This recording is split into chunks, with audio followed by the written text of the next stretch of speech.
Hello, everyone. My name is Karim Ali Qasim. I'm a professor in the Department of Natural Resources, American Indian program at Cornell University. I'd like to begin by thanking the American Geophysical Union, as well as the Climate CoLab at MIT for organizing this video conference and for putting up the challenge that I'm going to talk about.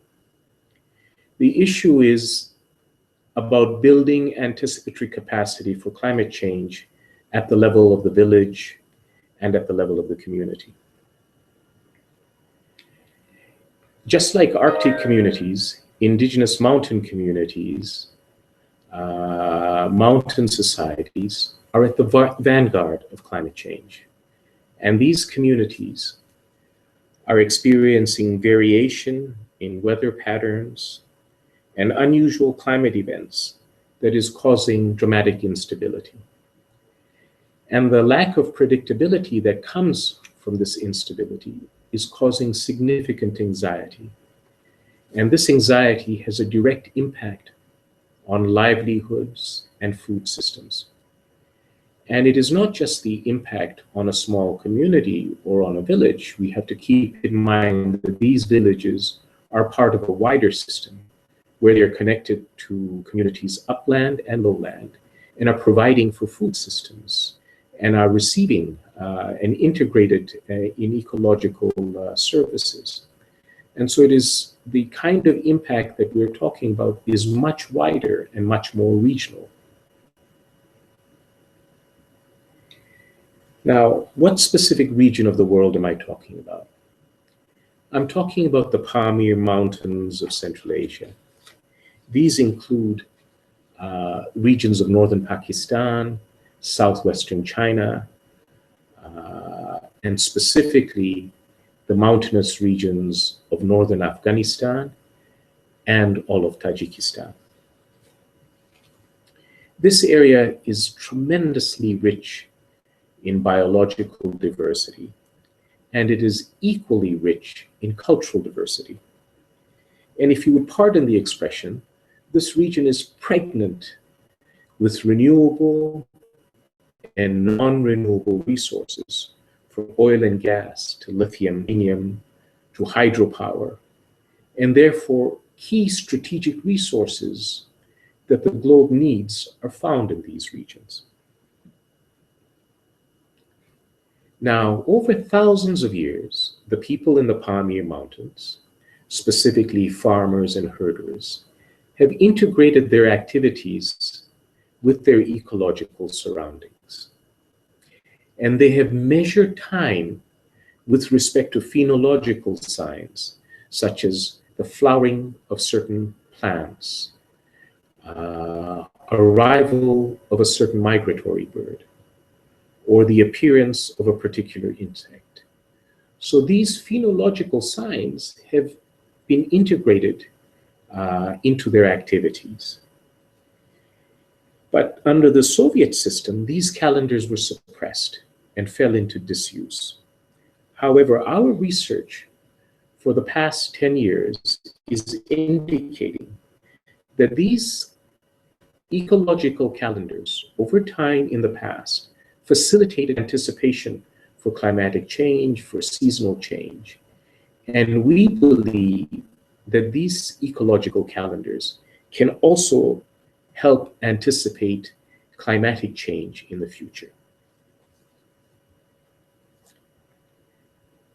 Now, it is important to keep in mind that this is not just an issue of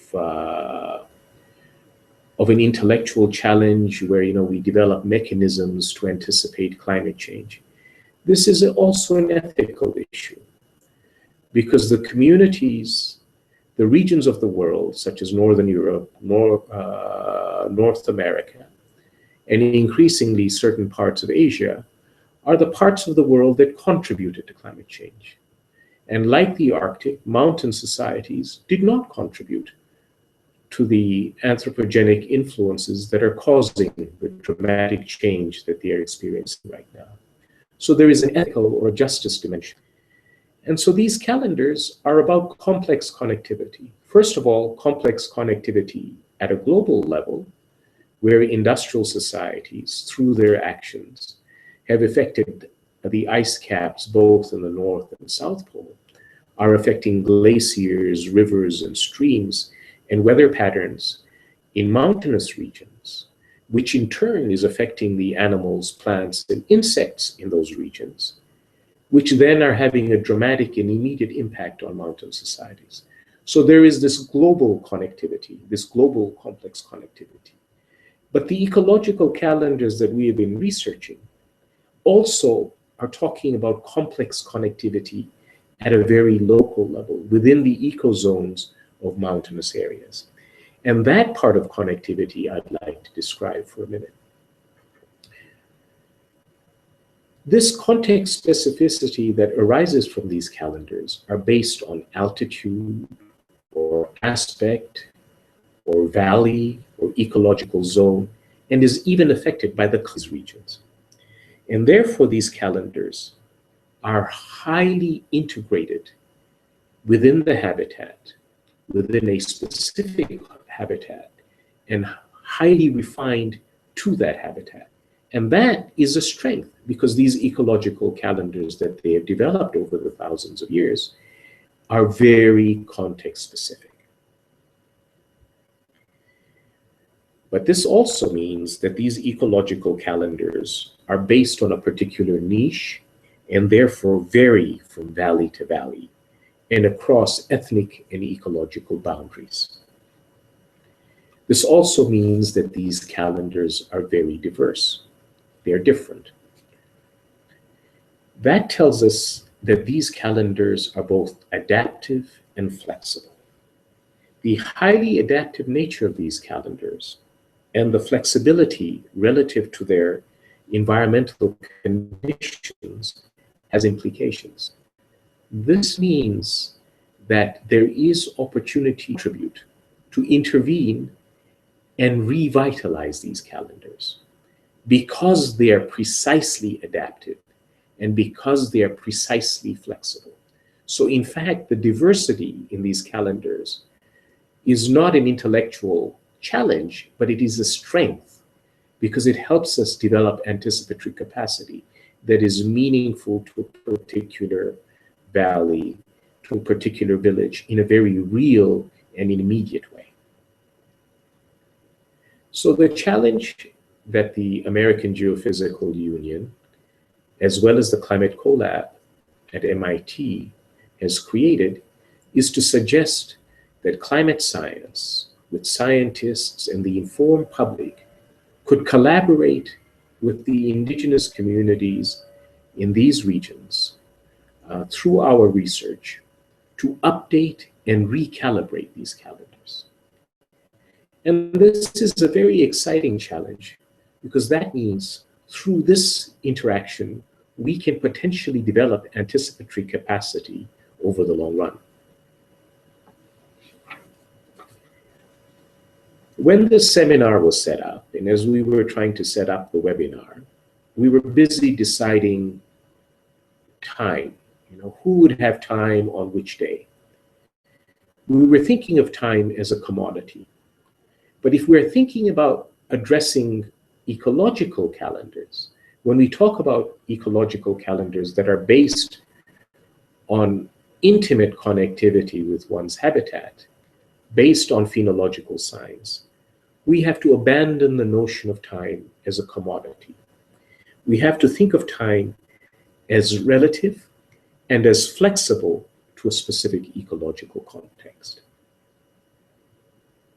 So, we are inviting proposals on the Climate Collab webpage of the MIT, where individuals, research teams, where non-governmental organizations or other civil society organizations, or even classes at universities, high school classes, could take up the challenge and make proposals. And then these proposals would be shared with other people. So these proposals go on the webpage and people can contribute ideas. Advisors that are involved in this challenge could make suggestions. Fellows that are involved in this challenge could provide insights into resources that we need to look at. And so it is a collaborative effort. It is our collective intelligence working together at various levels of society. Now, the challenge has been posed in the context of the Pamir Mountains of Central Asia, and specifically within the culture of the calendars that they have developed.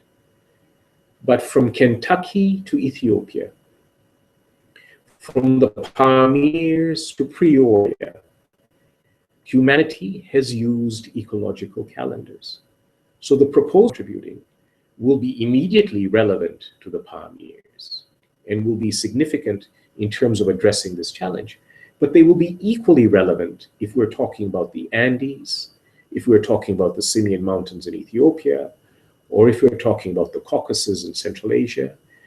The contributions that people will be making through proposals will not only be relevant to the Pamirs, but would be relevant to communities, whether they are agricultural communities, whether they are herding societies. It will be relevant to communities around the world. So the potential to contribute and the opportunity to contribute is much wider in these terms. So I would like to stop now. I see that there are 13 viewers, and I wonder if there are any questions that you have for me. Gabriel Harp has asked the question, what are the metaphors or mental models would be appropriate, those who do not use these calendars? Well, it isn't a metaphor. It is actually literal. So the Farmer's Almanac is an example of a literal ecological calendar. One's cycle, one's biological cycle, is another example of such an ecological calendar. Let me answer another question. This question is that you mentioned that there are calendars that are still active in Afghanistan. We discovered in 2012, soon after we had published our work in a region that we had not been able to enter in Afghanistan, that in fact there are communities in the Badakhshan region near the mountains that are still continuing to use the calendar. So we have a really unique situation where on the one hand, we have communities that have lost the calendar, where it has fallen into disuse, and it needs recalibration. And we have found evidence that there are small groups of communities that are still continuing to use this calendar. This is a very powerful thing, because those communities can inform us and can participate in the process, because their local knowledge, their ecological knowledge is fundamental.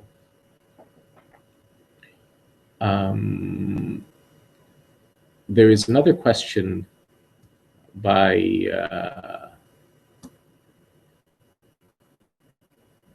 that says, what are the implications of local authorities and government to develop this kind of calendar?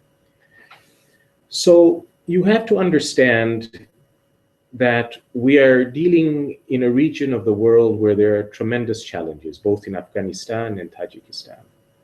But these challenges are not unlike the kind of challenges that we would be facing in North America. Because first of all, the government has to accept that there is climate change at work. And I think that once we have partners with civil society institutions, once we have concrete proposals, I think the civil society institutions will make it possible. Once we have concrete proposals, we can have local partners who will then make it possible for us to collaborate with government and even work with educational institutions within these regions to recalibrate the calendar. Because imagine if we were able to use young people, where teachers and schools would be involved. There is already a proposal that is suggesting that.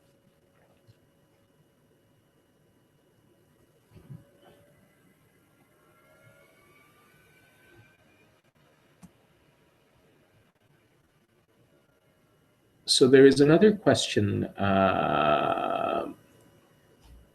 that is from Natasha. Why are these ecological calendars called the calendars of the human body? So in the Pamir Mountains, the communities integrated their physical activities, such as agriculture, with signs on their body. So they measure time on their body. And so, for example, when the sun is in the eyes, then that's a particular period in the spring. When the sun is in the stomach, the actual physical occurrence, what is occurring within their bodies, what they are experiencing within their bodies, is associated with the season. So they've integrated the phenological signs, such as the flowering, harvest times, along with the actual physical senses within their bodies, and therefore have integrated their bodies within the habitat. And that's why in the Pamir regions, these ecological calendars are actually called calendars of the human body, because they measure time along their body, because they use their body as a measure of time. So this is a sign of a very highly integrative approach to measuring time. Another question from Gabrielle Harp. Can you describe how you might break down the challenge into smaller and more manageable tasks that deal with achievable sub-goals? That's a very good question. First of all, we need to identify key phenological signs, flowering of certain plants, arrival of certain birds, and match it with a calendar that uses those signs. So for example, if we could get data on the biodiversity in the region and focus it to a specific area, that could be one task.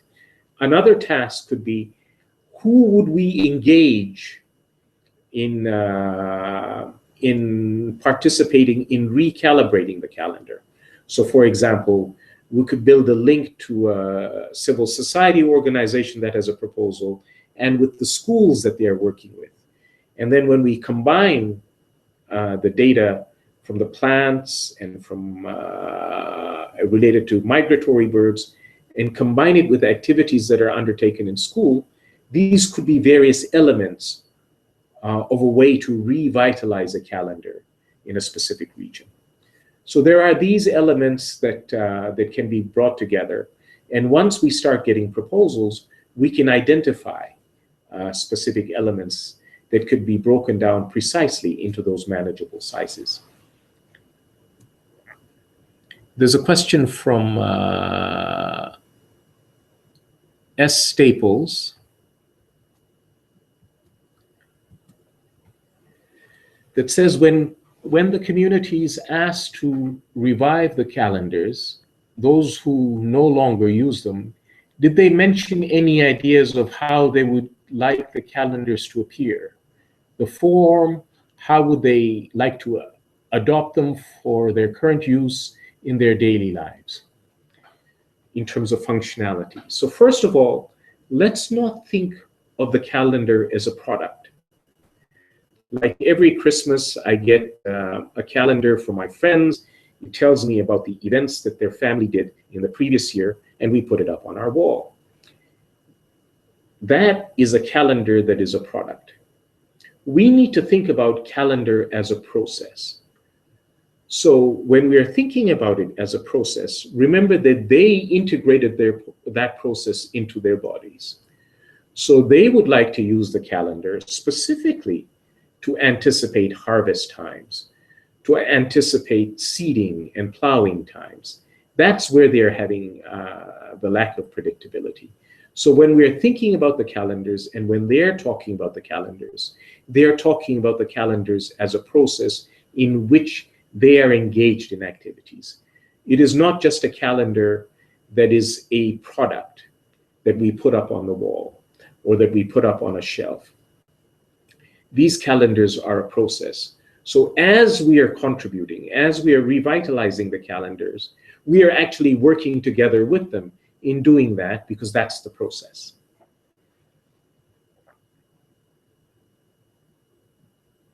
Okay, so the next question is, what methods are they currently using? So currently the Gregorian calendar, even though it was under the Soviet Union, certain parts were under the Soviet Union, the Gregorian calendar is being implemented, which is a calendar that is set, that is concrete, and is not adaptable. So for example, the vernal equinox, which is March 21st, is a very important festival in terms of the spring and agricultural activities. But because of climate change, the actual festival and the agricultural activities are out of sync with March 21st. Events need to actually take 15 to 20 days earlier, or even 30 days earlier, because of the nature of change that is occurring in certain mountainous areas. So they are using a Gregorian calendar, and the Gregorian calendar, under the impact of climate change, is inappropriate.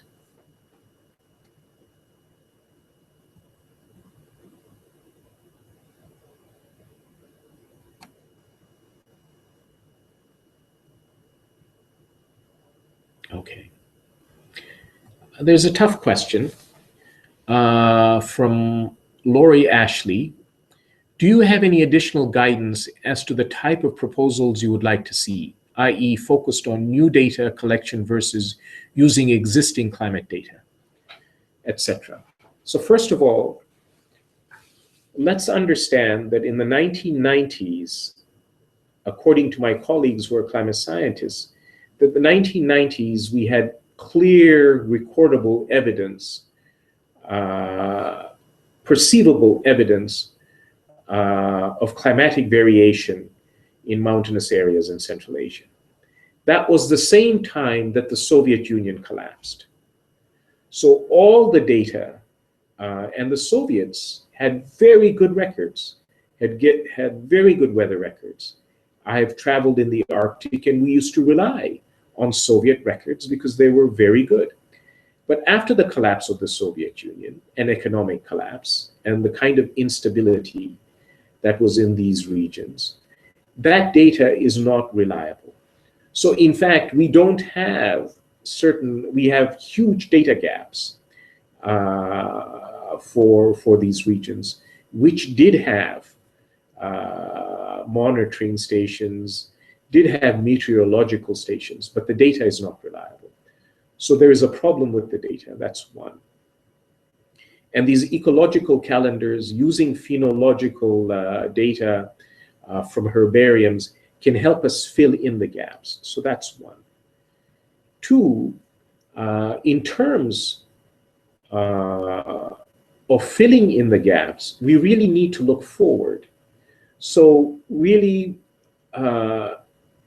climate science can contribute to giving us an idea of how to anticipate, how to fill in spots, gaps, such as snow cover, such as unusual events. For example, in 1997, there was absolutely no snow in the Pamir regions of Tajikistan, absolutely no snow. So these unusual climate events are available through oral record, and we can fill in that information. It was also the same time when they were just recovering from a civil war. So there are a number of social factors that have affected data collection. So we have to be creative in terms of finding proxy to fill in that data.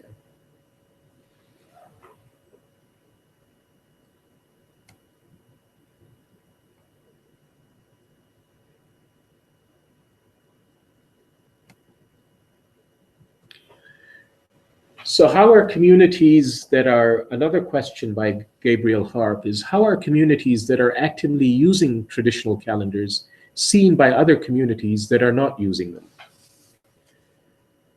I don't think we have reached that level of analysis. We have been able to gather the data, but we are finding that communities in Afghanistan tend to be very effective in their agricultural activities, despite 33 years of war.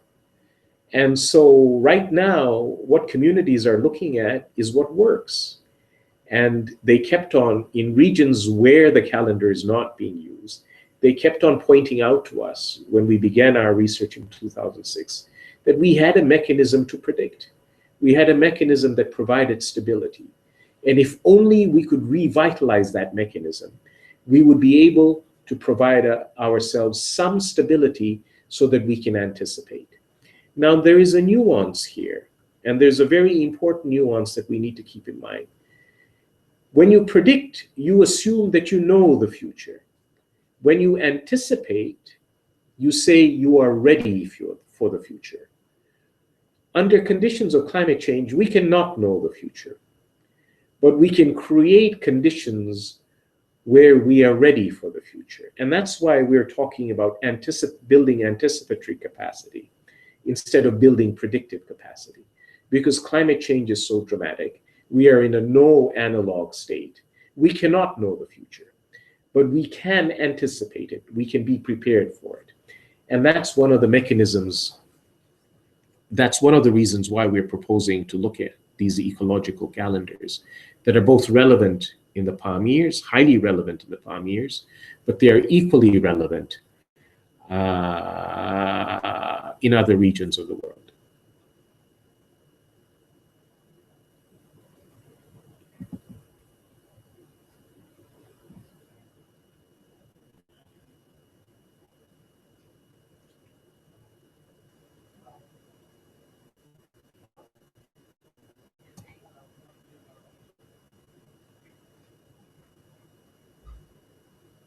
So how does your project plan to facilitate interactions with people living in the Pamir Mountains who use these calendars or have used them historically? So we have been working in Central Asia for 8 continuous years. And we have developed relationships with those villages where we have undertaken research. And we are continuing, and we have developed relationships with civil society institutions in the region. And we have developed relationships with a new university, a University of Central Asia, that will be going live in 2016. So those are the mechanisms we will use. We will use already established civil society infrastructure. And we will invite other institutions that are present there to participate. So the relationships have already been established, and we will tweak, develop, build on those relationships. Something about the do, we do not do research in communities like butterflies. So the research that I have been doing in Central Asia or in the Arctic, or the research that my graduate students and undergraduate students has been based on a long-term relationship. So those relationships continue over time. It is not a one-night stand. And so this is the reason why this idea of revitalizing ecological calendars is so exciting, because already a relationship exists, and there is potential to continue to build that relationship, to work collaboratively, because science and climate science itself is not enough. It is very valuable, but it is not enough. Local capacity, local knowledge, local institutions are also key.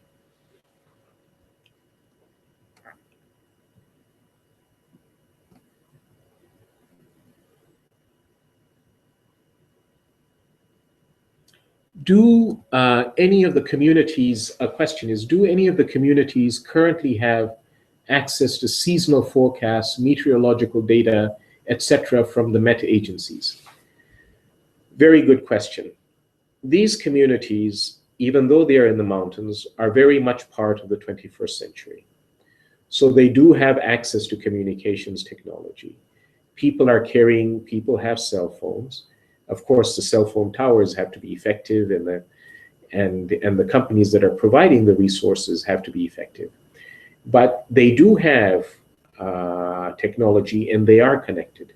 So one mechanism, in fact, we should think about as we are moving forward with these proposals is how can we get the local radio stations and local television stations to work with us as we are doing this project.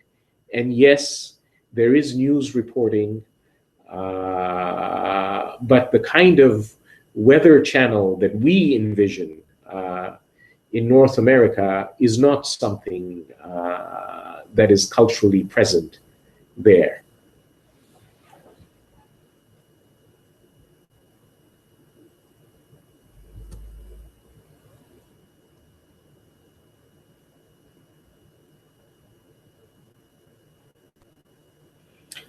So there's a question asking me to provide names of specific civil society organizations that we have worked with. Well, we have worked with the Academy of Sciences, we have worked with the University of Central Asia, with Aga Khan Foundation, and our work has generally contributed to their work. We have not gone in and asked them for funding. We have undertaken work, and we have set up collaborative relationships where we have used taken advice, listened to their suggestions, have them participate in introducing us to communities so we could do this work. I can provide a long list, but that would be a bad use of the webinar time. I can provide such a list on the Climate Collab webpage where the challenge is.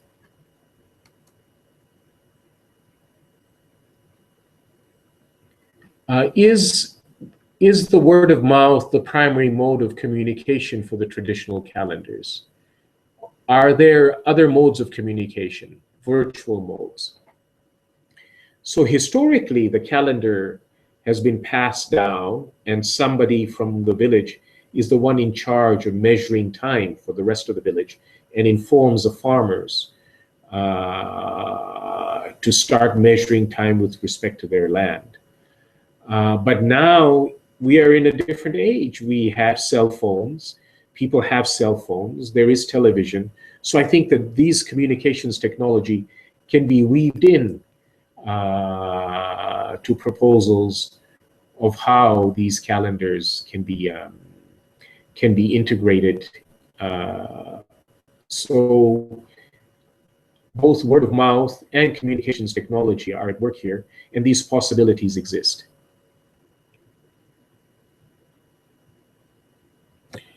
This is a very good question, again, by Gabriel Harp. What are the barriers to adoption for those who do not use these calendars? So we don't know what the barriers to adoption are. Of course there will be, but keep in mind that the reason why we are entering the debate about anticipatory capacity using ecological calendars, and specifically in the Pamir Mountains, using calendars of the human body, is because these calendars are already culturally grounded. There is already awareness. And the problem with climate change adaptation has been finding the language and the cultural venue from which to have the conversation. But these communities, over thousands of years, have already created a mechanism. There's already a cultural mechanism which uses and which is sensitive to ecological signs. So in fact, this is a great opportunity because one of the greatest challenges about climate change acceptance and adaptation is finding a cultural mechanism to actually have the conversation. Let me drive this point home in another way.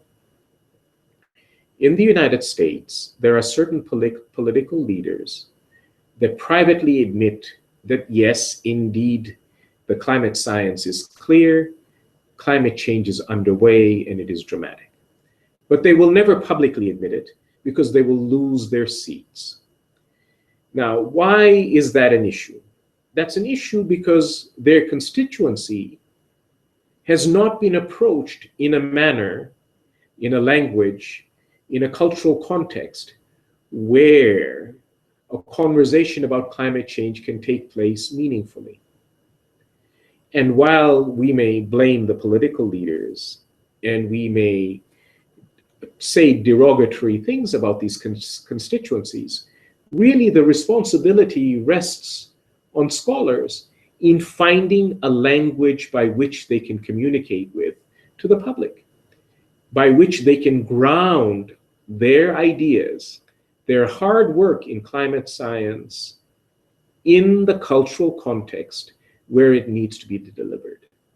And so in the context of the Palm Years, the calendar of the human body is a wonderful mechanism to ground that conversation and to build that anticipatory capacity.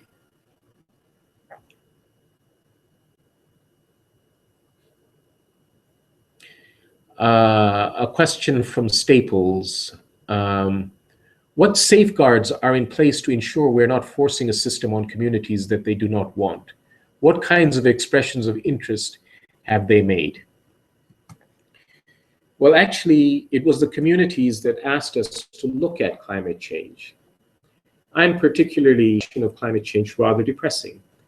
And it was at the request of the communities, both in the Arctic, that we began doing work on climate change, as well as in the Pamir Mountains. I think that if any collaborative work would require voluntary commitment, there is no forcing here, and there is no massive top-down approach. Any proposal that we would have to be bottom-up and ground up. Otherwise, it would not be effective. And this challenge is not framed in that manner. There's a question from Natasha. What are the common ways information is shared in the region? Are people literate? Does information travel by word of mouth, or do people have radios, cell phones, internet? The answer is yes, people have radios, cell phones, and they do not have access to internet. That can easily be shut down, although NATO has put in internet both in Tajikistan, which is a former Soviet republic, and in Afghanistan. But internet is intermittent. But yes, it does exist. And those are mechanisms of communication. And yes, when I am having conversations with civil society organizations in the region, we do use Skype and we do talk to each other. So these communication technologies already exist. And these facilitate dissemination of ideas. And not only dissemination of ideas, they facilitate collaboration. If something is not working properly, you can hear back immediately saying, this is a bad idea. We don't think you should proceed this way. So it facilitates effective collaboration. All I'm saying, it is not at the level that we would expect here, but it is there and it has been effective.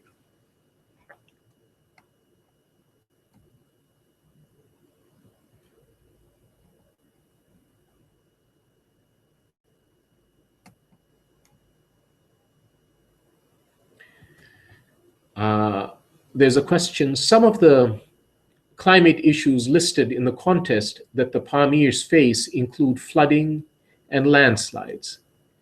If we can forecast these events, how will they respond? How does this affect agriculture?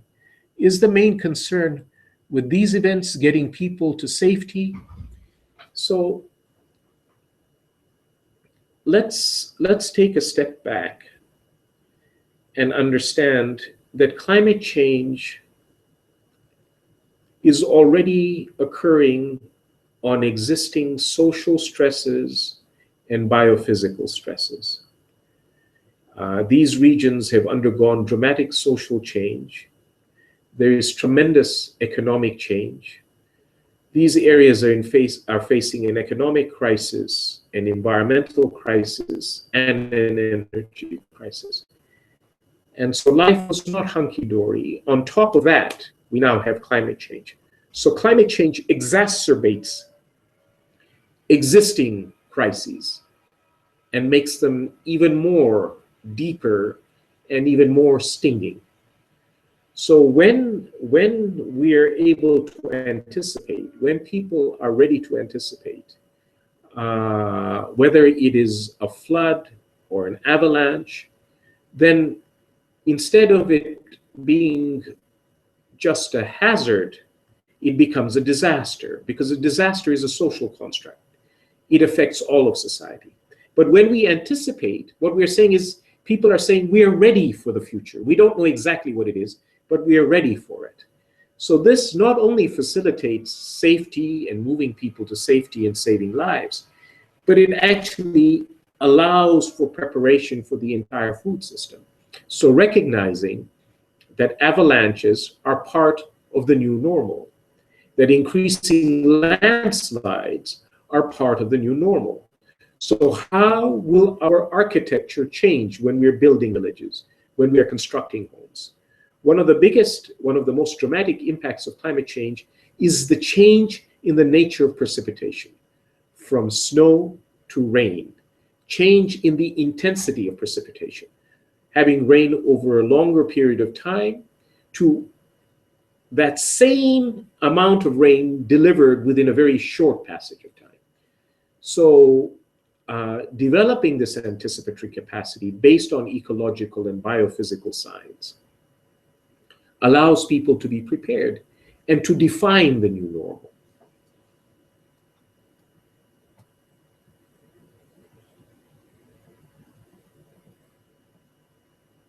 Okay, somebody has really read this article. Can you describe the role of the Hisabdon? Do you think revitalizing the calendars might involve training new Hisabdons in the Pamir communities? Hisabdon means the one that counts. And in the context of the Pamir Mountains, it's the one that keeps time, the one that keeps track of time, and then informs the farmer it's time to start counting and preparing for seeding or plowing or harvesting and so on. So I think the cultural institutions, the community institutions would need to work with us to define how and what is the role of Hisabdon. What is important to keep in mind that despite war, these institutions are relatively intact. And so these institutions become the civil society institutions at the level of the village that we can work with. This is not just a matter of science, it is a matter of ethnography, it's a matter of relationships, it is a matter of governance. So we would need to take that perspective and work with these institutions in looking at the new relationships of the keeper of time.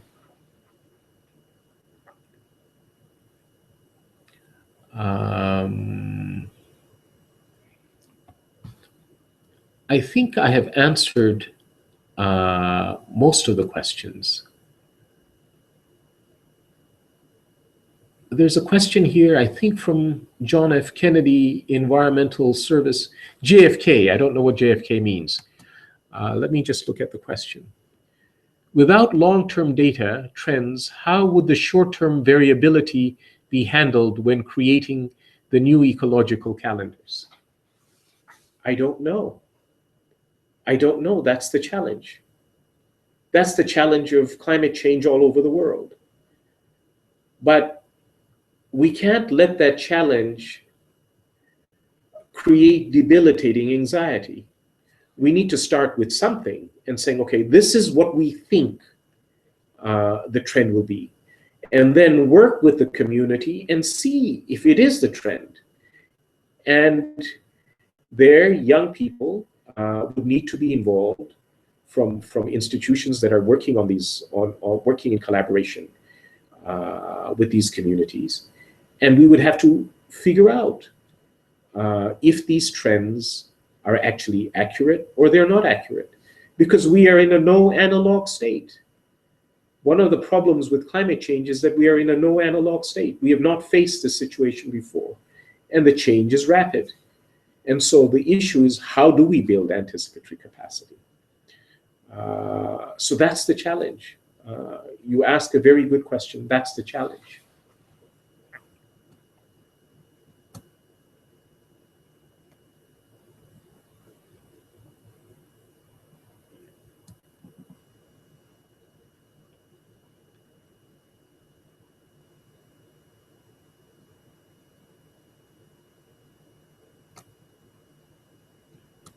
There's a really good question here from Sarah Kirkpatrick. What is the flexibility of the local people to short-term seasonal forecasts? That is, how can they respond to new information? Will they plant different crops? Will they simply change the timing of planting? So in 2006, we began noting down information about climatic variation. They had already started experiencing it around 1990, they said. They were telling us, when we were doing our research, that they're planting wheat at higher and higher elevations. They were telling us that they're planting wheat where they did not plant wheat before because of frost damage. So actually, they are already using the information. They're already experimenting and trying different plants, different grains. They're already looking at their habitat and saying, what can we do? So I think that if we provided new information in a manner that is digestible, these communities would use it. And in fact, they're already integrating without our participation. They're already experimenting. They're already trying new things. And villages that did not have harvest of wheat because of frost damage are now harvesting wheat. Yes, this is a demonstration of a change in preference. And yes, it is also a demonstration that they are savvy and they are paying attention to ecological signs, and they're noticing that the fall is warmer, and so they have time to harvest the wheat. So I think the short answer to your question is yes, they can use this new information.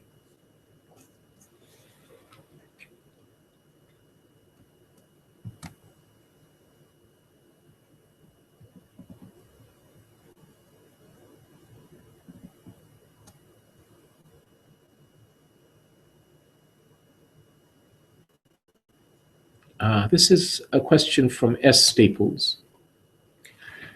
Are there particular individuals in the community, example, an imam, a village elder, to whom the community members look for guidance and that should be involved? Yes. Yes, of course, there are such individuals. These institutions are changing. Like any traditional society, tradition is not fossilized. Tradition is very much an active and dynamic process. These institutions exist. They are very much part of the 21st century. And yes, and keep in mind that these are ethnically very diverse communities and ecologically very diverse communities. So there are pastoralists, there are farmers that make up various ethnicities, and they have their own religious interpretations. There is religious diversity. There is Sunni, there is Shia in terms of Twelver, Ithna Ashri Shia communities. There are communities that are Ismailis. So there is a wide difference in interpretation of Islam, and there is a wide difference in ecological professions, and there is a wide difference in ethnicities. And those communities have their own institutional structures. And some of those structures were influenced under the Soviet Union. or have been influenced by the war, but they do have their own structures. These structures are dynamic. And yes, of course, these individuals would be involved as we collaborate with communities. They would have to be involved if this was going to be effective.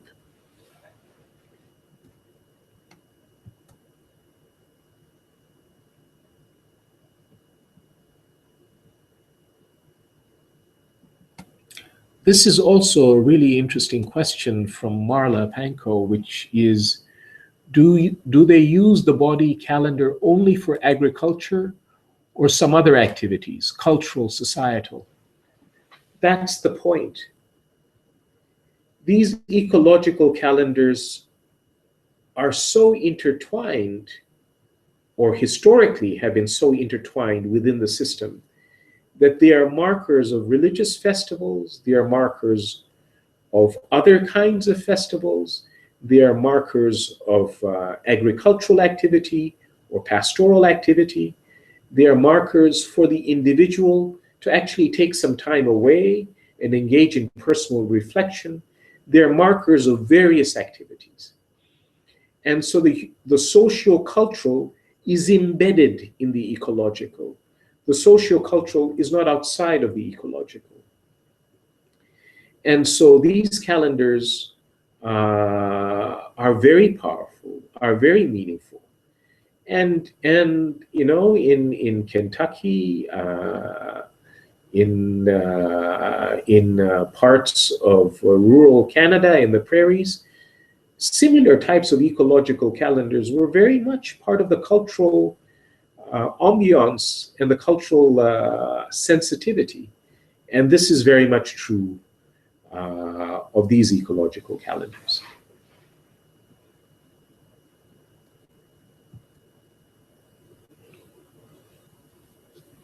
Can you add some pictures to the Climate CoLab website so that we can see what these villages look like? Yes, of course we can do that.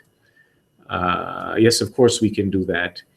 I will ask my colleagues at the Climate CoLab to make sure that we do that, and the fellows.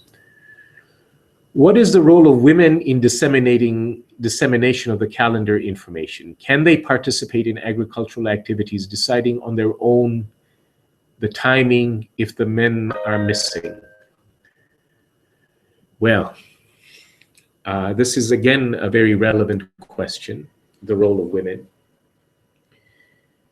So this region is facing an economic crisis, and this region, like other regions in the world, such as Nepal,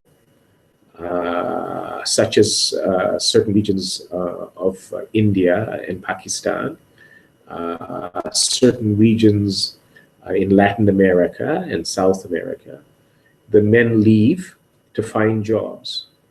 So the de facto heads of households are the women.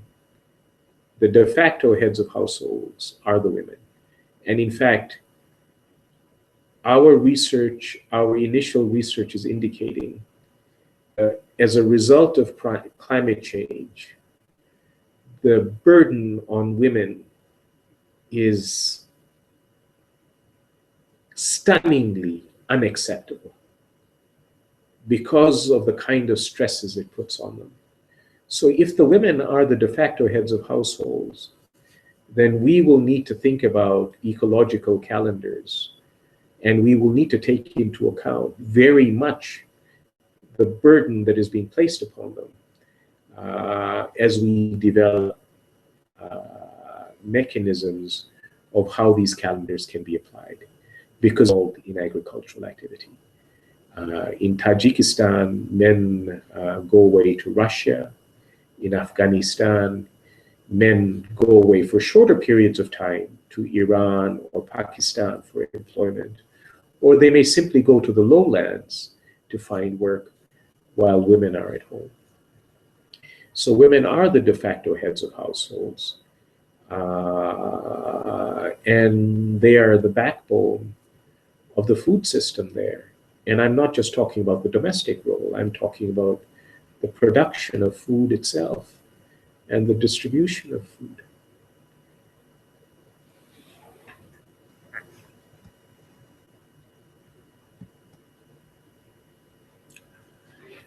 Are there other forms of TEK villages wish to explore, such as through song, stories, dance, textile weaving?